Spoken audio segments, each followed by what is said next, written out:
moi, Giroud est un meilleur neuf que Benzema. De Laurenti pense que le mec, il dépense 1 euro, il meurt. Alex Ferguson, c'est juste un Giroud qui a eu beaucoup de moyens. C'est pour ça qu'il a réussi. Raphaël Leao du Milan, c'est une immense fraude. Marquinhos, capitaine du PSG? Non mais arrête, il a le charisme d'une nuit. C'est quand même pas de ma faute si je préfère Ronaldinho à Zidane. Si tu me dis que Rudy Garcia il a le niveau pour entraîner le Napoli, alors Balerdi il a le niveau pour jouer au Real Madrid. David Trezeguet est le meilleur attaquant français des années 2000. Si t'enlèves le championnat anglais, allemand, espagnol, italien, portugais, lituanien, la Ligue 1 c'est le meilleur championnat européen. Salut à tous, je suis super content de vous retrouver pour un nouvel épisode de C'est Copains.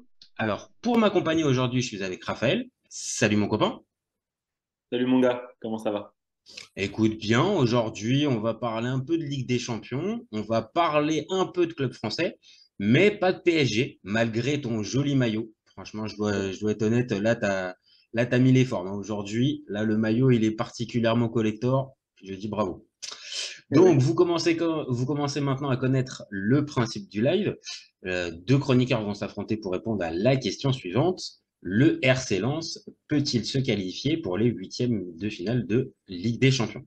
Je vais défendre la théorie du oui, pendant que Raphaël, lui, défendra la théorie du non. Toujours OK, mon copain? On est OK.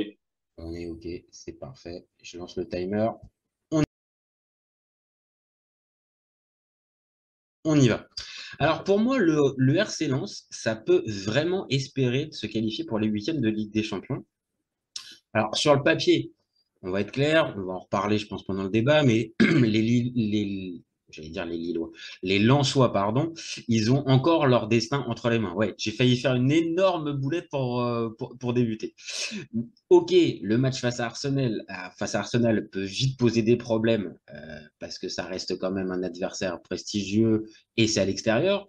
Mais sur la dynamique actuelle, eh ben, les Lensois, je pense qu'ils peuvent être en capacité de pouvoir gratter ce fameux match nul, ce fameux point et pas perdre là-bas. Et ça changerait complètement la donne avant la dernière journée contre Séville. Donc, ils sont invaincus en Ligue 1 depuis plus d'un mois. Ils enchaînent les bonnes performances sans être non plus ultra convaincants, mais ils arrivent à récupérer, on va dire, une partie de leur efficacité. Je trouve que défensivement, il y a certains joueurs qui retrouvent leur niveau de l'année dernière. Je pense à Danso, je pense à Medina particulièrement, qui est vraiment sur une grosse pente ascendante. Mais Gradit aussi est important. Alors Samba, il a pu avoir 2-3 moments un peu délicats en Ligue des Champions, mais dans l'ensemble, ça reste quand même un leader et il répond présent. Et ok, on aurait pu se dire après le match contre Arsenal, le match aller, que la qualification, ça allait être globalement un long fleuve tranquille. Malheureusement, les deux matchs contre le PSV, ça a bloqué. Mais au final, encore une fois, Lens a son destin entre les mains. Et je pense encore une fois que ce déplacement à l'Emirates, placé maintenant tout de suite dans la dynamique actuelle, eh ben, c'est dans les cordes, encore une fois, de Lens, de gratter ce match nul. Donc oui, ils auraient pu espérer mieux. Oui, ils auraient pu espérer largement pire aussi à l'annonce du tirage au sort. Mais à 2 journées de la fin, avec l'espoir de faire une grosse finale à Bollaert contre Séville, je les vois être en capacité d'aller gratter ce fameux match nul. Voilà pour ma part. Je te lance le chrono, mon copain. C'est parti.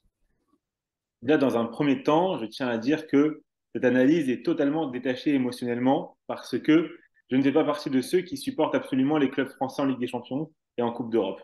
Moi, j'ai mon club, je le supporte. Si demain Lens croise le Paris Saint-Germain en Coupe d'Europe, comme ça a été le cas par le passé entre Lyon et Bordeaux, par exemple, voilà, comment on se place en tant que supporter français qui dit supporter les clubs français en Coupe d'Europe. Déjà, première chose. Ensuite, je pense que malheureusement, la marche est trop haute pour ce RC Lens-là. Il y avait quelque chose à faire. C'était contre le PSV Eindhoven à la maison. Il y a eu match nul et c'était peut-être ce rendez-vous-là qu'il ne fallait absolument pas manquer, tout en sachant que le dernier match à la maison contre Séville et dans la dynamique du public lillois et de cette ambiance et de cette grande fête du football. Lensois, t'as fait la même erreur que moi. C'est à cause de toi. C'est à cause de moi. C'est moi qui t'ai induit d'erreur. Vas-y. Voilà, on va se faire tuer dans les commentaires. Donc, ce grand public lensois qui pousse son équipe à domicile, il aurait fallu prendre les 3 points contre le PSV et faire carton plein à la maison parce que le premier match, c'était le plus dur, c'était contre Arsenal. Ils ont pris les 3 points. S'ils avaient été dans cette dynamique et de prendre tous les points à la maison de la victoire, 9 points sur 9, là, ils auraient été dans une position parfaite. Ils ont perdu 2 points à domicile contre le PSV avant de perdre au PSV, ce qui n'a rien d'infamant pour une équipe qui, il y a encore quelques saisons, était en Ligue 2. Et si demain, le RC Lens joue l'Europa League et fait un beau parcours en Europa League, en phase à l'élimination directe de l'Europa League, il n'y aura pas du tout à rougir. Et évidemment qu'aller en huitième de finale Ligue des Champions, c'est hyper prestigieux. Mais pour un club comme ça, poursuivre une aventure européenne en Europa League, ça peut être aussi quelque chose d'exceptionnel. Donc, je pense que ça sera trop dur pour eux d'aller chercher au moins un point à Arsenal. Arsenal qui est actuellement premier de Première Ligue et qui c'est totalement a fait un début de saison compliqué. On pensait qu'ils n'allaient pas reproduire ce qu'ils avaient fait l'année dernière en Première Ligue. Et là, ils sont sur une dynamique assez forte avec plein de retours de joueurs. Je pense que c'est compliqué. Et un dernier point que je voulais ajouter, il y a beaucoup de nervosité dans cette équipe de Lens. Ils prennent beaucoup de cartons rouges. Ils ont pris un carton rouge contre le PSV la dernière fois. Ils ont pris là contre Clermont. C'était un match plutôt simple pour eux. Ils prennent un carton rouge aussi. Donc, peut-être que sous la pression d'un résultat obligatoire à Arsenal, il y aura aussi les nerfs à vif et attention à cette nervosité, attention aux expulsions parce que à 10 contre 11 contre Arsenal, même sur un quart d'heure de jeu à la fin, ça va être très compliqué. Ok.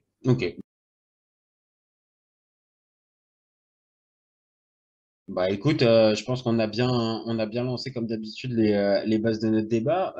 Là, ce que je vois dans ton discours, c'est un peu ce qu'on pouvait se dire. On avait même fait un débat sur la chaîne au moment du tirage au sort. C'est est-ce que Lens doit viser la deuxième ou la troisième place? Donc, est-ce que là, dans cette configuration-là, de ce que je comprends de ce que tu dis, finir troisième, ça serait pas forcément une mauvaise chose. Attends, moi je pense qu'ils vont aller à Arsenal pour gagner. Ah, c'est d'accord. l'avantage Bon, du alors coach. là, Non. Ils vont aller à Arsenal pour gagner. Ils vont aller à Arsenal pour gagner. Ils vont aller jouer ce match à fond. Une occasion comme ça, en plus de ça, de briller et de faire l'aller-retour et de faire un score contre Arsenal, ça serait absolument dans la grande histoire du football français. Enfin, est-ce qu'on peut parler de grande histoire? C'est-à-dire que non, mais ça fera partie des exploits. Ça fera partie des exploits. Ça fera partie des exploits. Donc, ils vont aller là-bas. Ouais, ils vont aller là-bas pour gagner. Moi, ce coach, ces joueurs, cette mentalité, ce public aussi qui va aller en Angleterre, ils vont pousser, ils vont aller pour gagner. Maintenant, est-ce qu'ils en sont capables sportivement, tactiquement, c'est difficile. techniquement? C'est difficile. C'est difficile. Mais évidemment que eux, déjà après 4 journées de Ligue des Champions, être dans la peau d'une équipe qui peut potentiellement aller en huitième, c'est génial. Ah non, c'est déjà énorme. Et ça montre, on va dire déjà tout le travail parcouru et les progrès effectués par tous ces joueurs qu'on peut retrouver. Et évidemment par l'entraîneur. Quand tu arrives et que tu me dis, bah forcément, ils vont aller là-bas pour gagner, c'est que je sais aussi, et je partage cet avis, c'est que le discours du coach, ça va être ça en fait. C'est-à-dire que évidemment, sur le papier, on n'est pas favori et machin, mais il va s'appuyer sur le match aller où globalement Lens a réussi aussi à l'emporter face à Arsenal. On pourra en revenir un petit peu dessus sur comment ce match a été joué et peut-être comment il a été pris par Arsenal pendant un temps, mais n'empêche qu'il peut s'appuyer là-dessus. Et vu cette dynamique que je trouve pour l'instant qui est positive et cet état d'esprit, comme toi tu viens de le dire, avec on va y aller pour gagner, bah pour moi, c'est pas impossible. Maintenant, oui, tu es vite ramené par la réalité, c'est qu'Arsenal, c'est premier de Première Ligue, et que rien déjà que cette phrase-là, ça te situe le niveau de performance quand tu sais qu'il y a des Manchester City, des Liverpool qui sont derrière. Donc, ça montre bien que c'est une montagne sur le papier à affronter, mais vu qu'il y a un peu plus d'un mois, tu as réussi à les battre dans ton stade, forcément, ça laisse la porte ouverte à te dire tu peux le faire en fait. Oui, mais ça me fait penser aussi, par exemple, au match de Newcastle à domicile contre le Paris Saint-Germain, qui retrouvait la Ligue des Champions après tant de décennies, dans une ambiance surchauffée, une obligation de résultat parce qu'il y avait le gros club à taper à domicile pour ce retour, dans cette ambiance, etc. Donc, il s'est passé quelque chose ce soir-là de magique. Maintenant, Arsenal, je pense qu'on ne va pas leur refaire 2 fois le coup, quoi. C'est ça que je pense. Ouais.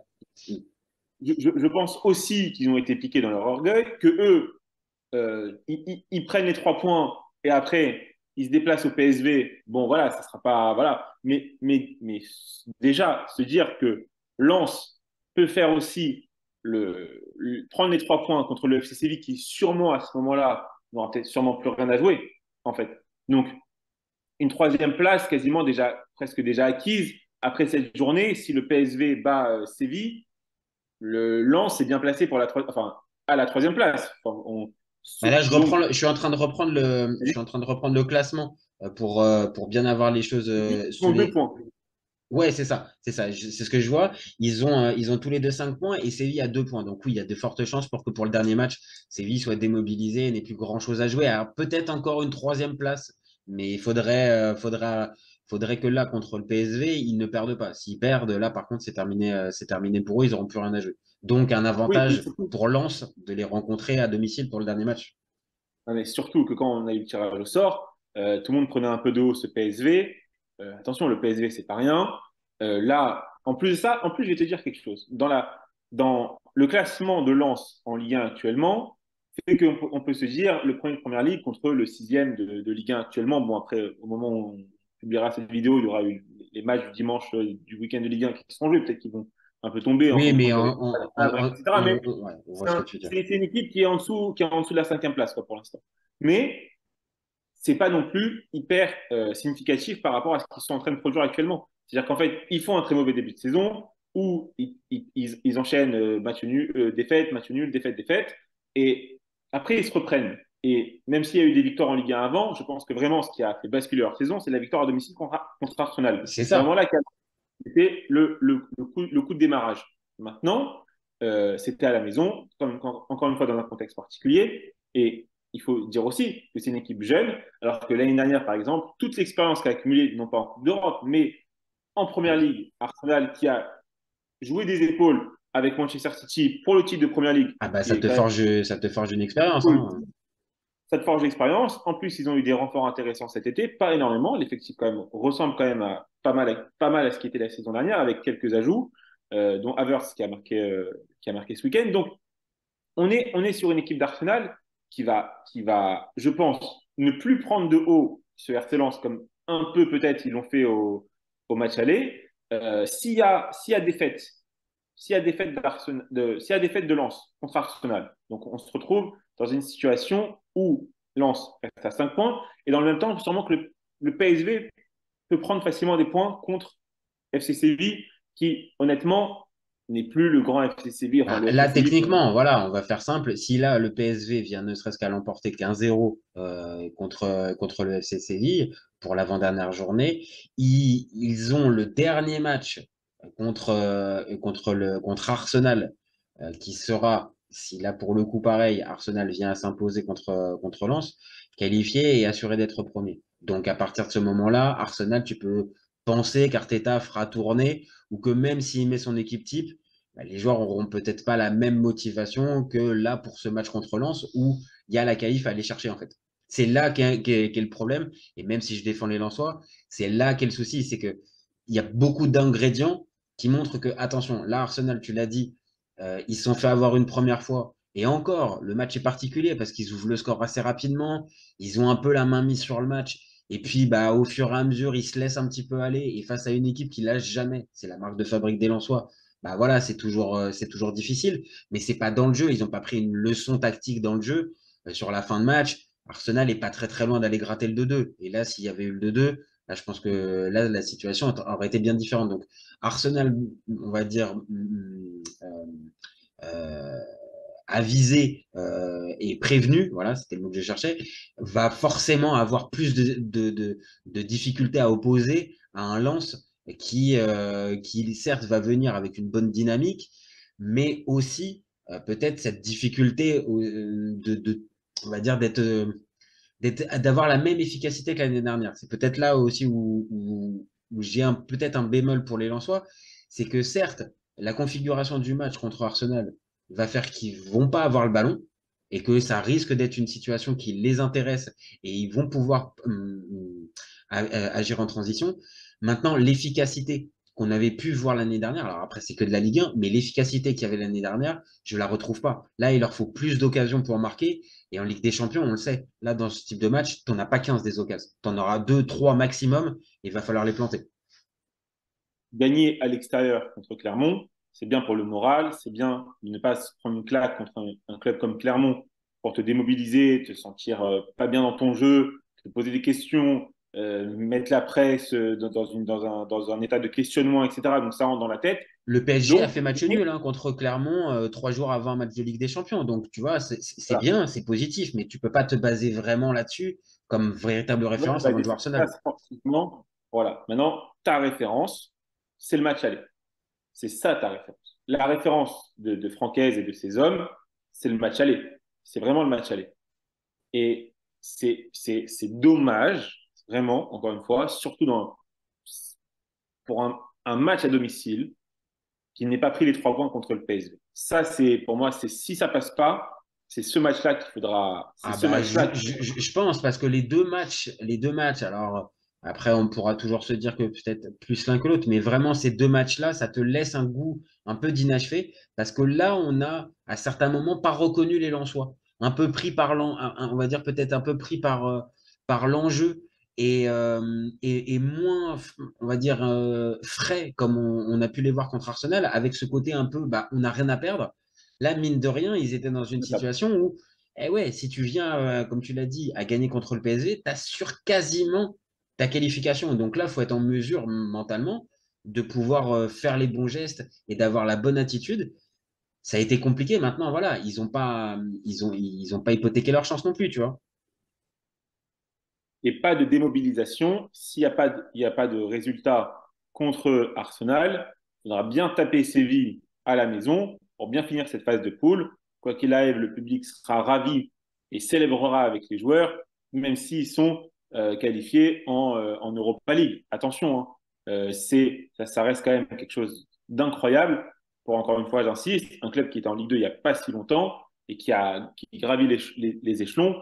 Après, c'est vrai aussi que l'Europa League, le jeudi soir, dans un calendrier, quand tu joues à la Ligue 1, certains coachs ont longtemps mis de côté cette compétition. Bien sûr. Voilà. Il y a toujours... Mais moi, je pense que Lens a la capacité de pouvoir jouer sur ces deux tableaux. C'est une vraie question. En fait, c'est la vraie question et qui pourrait nous amener à conclure notre débat. C'est que, encore une fois, est-ce que cette envie d'avoir la seconde place, on peut la comprendre naturellement.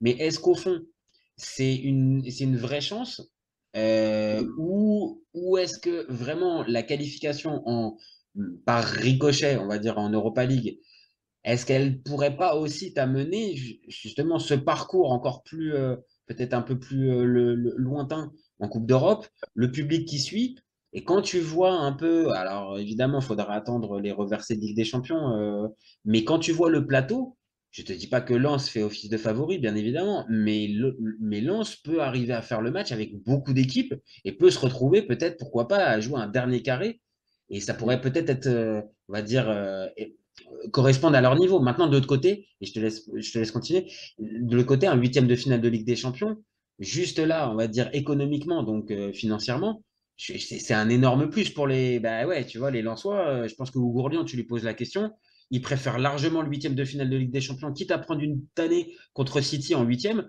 que le parcours en Europa League. Mon ami, tu as lu dans mes pensées, c'est exactement là où je voulais aller. Alors, dis-toi bien que là, sur Twitter en ce moment, tu as des supporters du Paris Saint-Germain qui sont en train de débattre du fait qu'avec l'effectif actuel, est-ce que c'est pas mieux d'aller en Europa League que d'aller en 8e de finale? Ça pourrait faire l'office d'un débat. Hein. Honnêtement, la question mérite d'être posée. Mais moi, je te donne ma réponse avant même qu'on organise ce débat. Je spoil le débat prochain. Évidemment que non. Il faut y aller en 8e de finale Ligue des Champions. Parce que tu ne sais pas contre qui tu vas tomber. Peut-être que tu vas tomber contre une surprise qui a terminé 2e et que ça peut te pousser en quart de finale. Peut-être que sur un match, si tu finis premier, un match aller-retour, le match retour à la maison, même contre un gros, tu peux passer.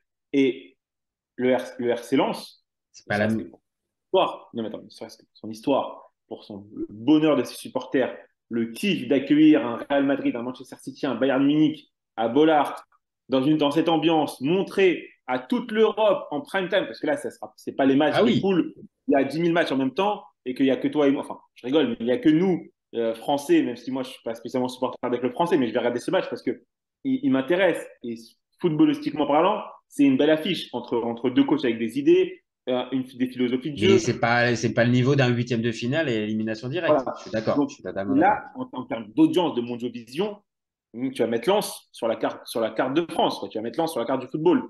Surtout si c'est face à top 4 Europe, City, Bayern, Real Madrid, etc. Donc, oui, il faut aller à Arsenal pour faire le résultat, tout donner, se défoncer sur le terrain, y aller à fond, jouer, prendre évidemment. On dirait que je suis le coach quand. On dirait que je suis le coach dans le ouais, t'as un côté francaise. Allez, T'as les un gars, côté francaise. prenez Allez, du plaisir sur le terrain, c'est quelque chose d'énorme. Vous jouez à l'Emirates, il y a des milliers de supporters qui ont traversé la Manche pour venir vous voir. Faites leur honneur, allez-y, mettez tout. Ils sont sûrement sur le papier plus forts que nous, mais on l'a déjà fait à l'aller. On peut le faire encore une fois. Et si ça passe pas, eh ben, on n'a pas la tête dans le sac, on se met pas la tête, on baisse pas la tête. Il reste un match contre le FC Séville et peut-être qu'avec la chance des autres matchs, on pourra toujours se qualifier. Et si on va en Europa League, c'est pas grave, mais l'objectif, c'est la qualif. C'est vraiment la qualif. Voilà. Ah non, mais ça c'est évident. Et là maintenant, on va dire, là on pose vraiment la question, on va dire encore une fois, entre cette deuxième et troisième place. La quatrième place, là, alors encore une fois, hein, mathématiquement, on l'a dit tout à l'heure, si Séville vient l'emporter contre le PSV et que Arsenal vient battre Lens, bah là tout le monde est à égalité et Lens aura peut-être la possibilité malheureusement de se retrouver quatrième. Et là, ça serait véritablement, je pense qu'on sera d'accord là, toi et moi, un échec, alors que sur le papier, au moment du tirage au sort, tu dis que Lens finit quatrième, bon, bah certes, c'est un échec, mais c'est peut-être Lens est à sa place. Mais quand tu vois le Ouais, mais déroulé. tu vois pas le premier de la poule, le potentiel premier de la poule pour finir quatrième, quoi. Ça la fout mal. Bah, c'est là où vraiment, il faut quand même que Lens élève au maximum son niveau de jeu. Et encore une fois, je suis d'accord avec toi, Hayes va faire en sorte que justement ça soit le cas et que les mecs donnent vraiment 100 à 150% sur le terrain. Mais est-ce que ça sera suffisant et est-ce que dans le, on va dire le match à côté, est-ce que le PSV peut pas passer à côté et avoir un Séville qui se réveille et avec l'odeur de la qualification en Europa League, vu que c'est leur compétition et vu que c'est ça, non mais j'en sais rien, tu vois. Sur la marque déposée. Eh ouais, tu vois, c'est genre bon, alors là, la Ligue des Champions, c'est mort pour nous comme d'habitude. Bon, il y a peut-être une qualif en Europa League à aller chercher. Bon, bah allez, et allons-y, pourquoi pas.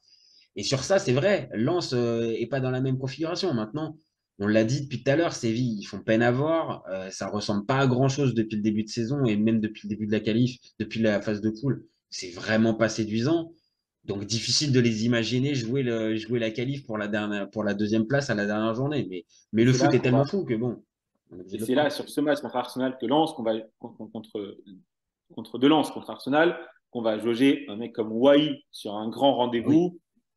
Là, voir ce qu'il y a dans les tripes, ce qu'il y a vraiment.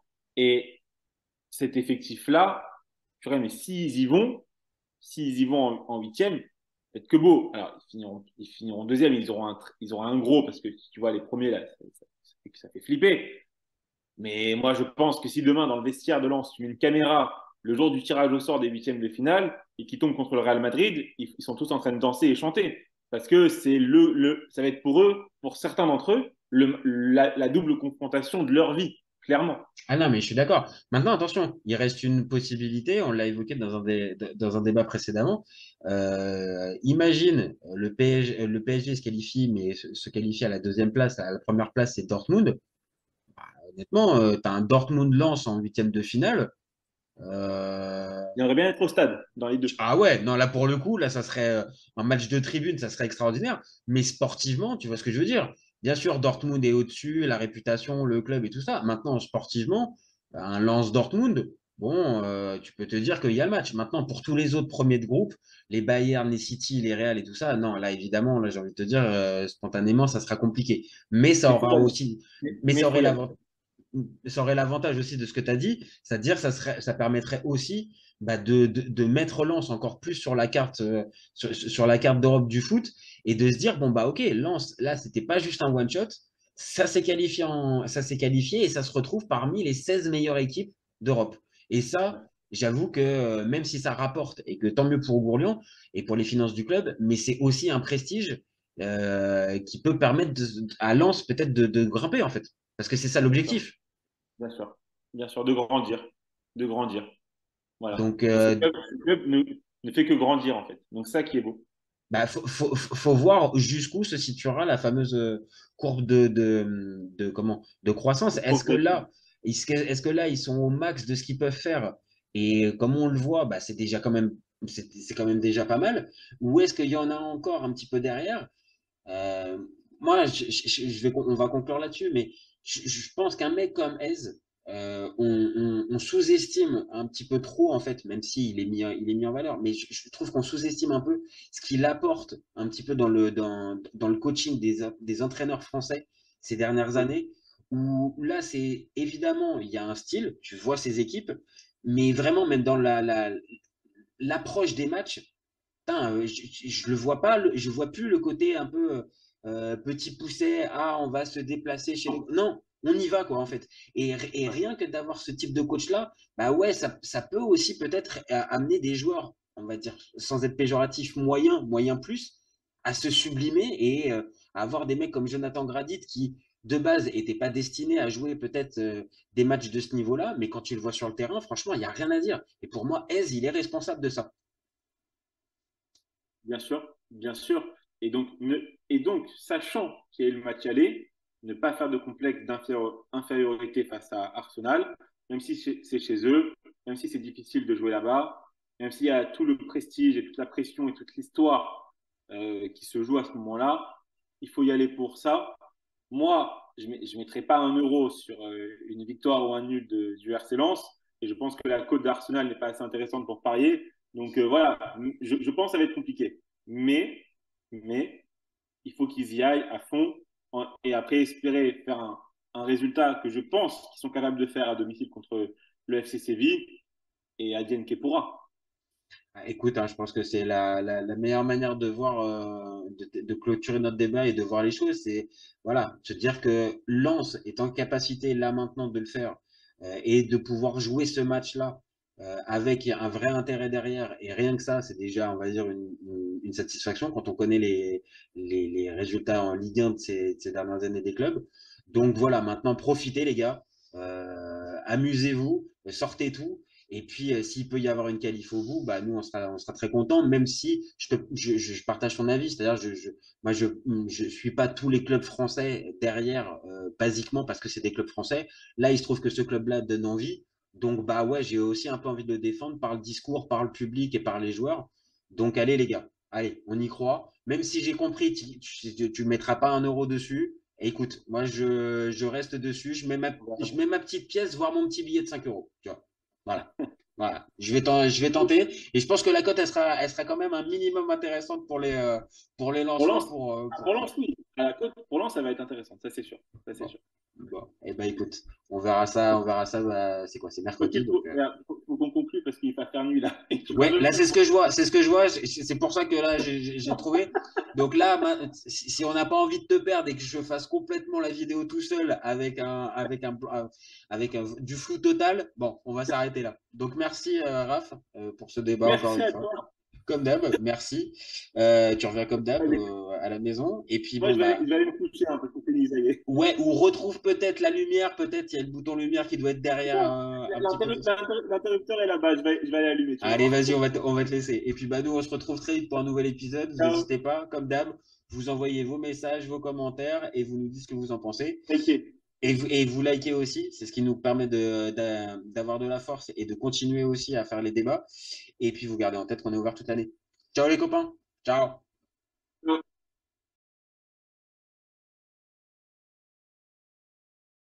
Si tu lui enlèves la vitesse, Vinicius est un joueur moyen. Mbappé là pour les pépettes et pas forcément pour la compète. Si tu me dis que Rudy Garcia il a le niveau pour entraîner le Napoli, alors Balerdi, il a le niveau pour jouer Real Madrid. Je rappelle Léao du Milan. C'est une immense fraude. Deschamps est jamais aussi bon que quand il fait du Deschamps, de la rigueur. Le débat qui est le meilleur entre Messi et Maradona, alors qu'on sait tous que le meilleur 10 argentin, c'est Riquelme. Après, moi, je conseille aucun joueur d'aller au PSG déjà de base. Je pense que le mec, il dépense 1 euro, il meurt. Pour l'Euro, il est blessé, je sais pas, t'as pas Griezmann, et c'est pas si serein que ça. Je suis d'accord. Alex Ferguson, c'est juste un Giroud qui a eu beaucoup de moyens. C'est pour ça qu'il a réussi. C'est quand même pas de ma faute si je préfère Ronaldinho à Zidane. Marquinhos, capitaine du PSG? Non mais arrête, il a le charisme d'une huître. Gros problème avec ce joueur, je le déteste. Avec un joueur comme Nainggolan, la Belgique sortait la France en 2018. Et là, Guigou, il fait pas partie des meilleurs du football. À son prime, je te confirme que Atem Ben Arfa n'a rien à envier à Lionel Messi. Entre un choc de Ligue 1 et un choc de MLS, je regarde la MLS. Je trouve que la feinte est grillée quand même, tu vois. J'ai pas peur de dire que Bounassar, à son prime, il avait 4 cafous dans chaque orteil. Guardiola, meilleur coach de l'histoire. C'est même pas le meilleur coach de l'histoire du Barça. Mais il faut arrêter avec Payet, c'est un grand joueur. Si t'enlèves le championnat anglais, allemand, espagnol, italien, portugais, lituanien, la Ligue 1, c'est le meilleur championnat européen. Heureusement, il y en a un avec un style différent, Diego Simeone. Cet été, il y avait encore des mecs pour dire que Mourinho, c'était l'entraîneur parfait pour le PSG. D'un moment, faut arrêter d'avoir 20 ans de retard. Merci pour les travaux, Kylian. Maintenant, tu peux aller au Real. Pour moi, Giroud est un meilleur neuf que Benzema. Pour moi, Neymar, je suis désolé, mais c'est vraiment le meilleur joueur du monde de poker. Totti, pour moi, c'est un meilleur joueur qu'Alessandro Del Piero. En 2023, j'ai plus confiance en Franck Hez que Max Allegri.